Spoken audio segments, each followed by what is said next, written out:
Hello बच्चों, let's read this question. This question says that in the question two statements are given as statement 1 and statement 2. तो basically इस question में हमें दो statements given है, statement 1 and statement 2. Statement 1 is saying for the deep sea hydrothermal ecosystem the sun is not the source of energy, and statement 2 is saying horizontal distribution of different species occupying different level is called stratification, and we have to mark the correct choice as option 1. Both statement 1 and statement 2 are correct. Option 2, both statement 1 and statement 2 are incorrect. Option 3, statement 1 is correct and statement 2 is incorrect. And option 4, statement 1 is incorrect and statement 2 is correct. अब अगर इस question के मैं की concept की बात करूं तो इस क्वेश्चन का जो की कॉन्सेप्ट है वो है बच्चों ecosystem. Let me right it over here, it is ecosystem. अब सबसे पहले तो देखो इकोसिस्टम क्या होता है. तो जो इकोसिस्टम है ये बच्चों एक फंक्शनल इंटरैक्शन है.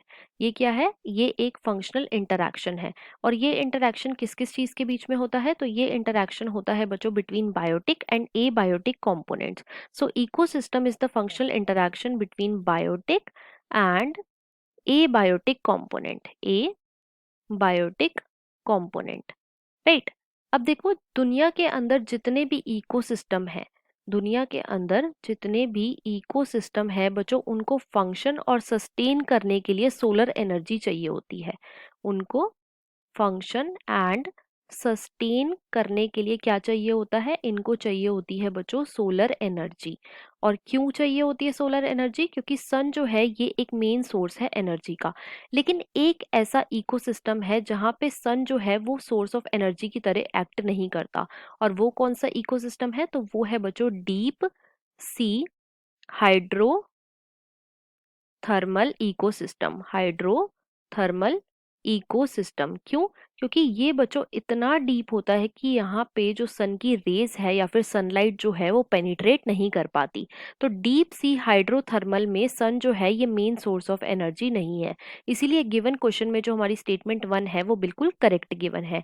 स्टेटमेंट 2 में हमें गिवन है horizontal distribution of different species occupying different level is called stratification. तो बच्चों ये स्टेटमेंट हमारी इनकरेक्ट है. क्यों? क्योंकि स्ट्रैटिफिकेशन क्या होता है? It is the vertical distribution. It is vertical distribution, not horizontal distribution. So it is the vertical distribution of different species occupying different level is known as stratification. जैसे कि example लें हम फॉरेस्ट का, तो forest के अंदर जो हमें सबसे ऊपर लेयर देखने को मिलती है वो होती है बच्चों ट्रीज की. ट्रीज के बाद हमें देखने को मिलते हैं श्रब्स, और श्रब्स के बाद सबसे जो नीचे लेयर हमें देखने को मिलती है वो होते हैं बच्चों हर्ब्स. राइट. तो ये तीनों क्या शो कर रहे हैं? ये तीनों ही डिफरेंट स्ट्राटा को शो कर रहे हैं. तो यहाँ पे गिवन क्वेश्चन में हमारी स्टेटमेंट 1 जो है वो करेक्ट है और स्टेटमेंट 2 जो है वो इनकरेक्ट है. तो इसके अकॉर्डिंग जो हमारा मोस्ट अप्रोप्रिएट ऑप्शन है वो है option number 3. So the final answer of this question is option number 3. I hope you understood it well. Best of luck.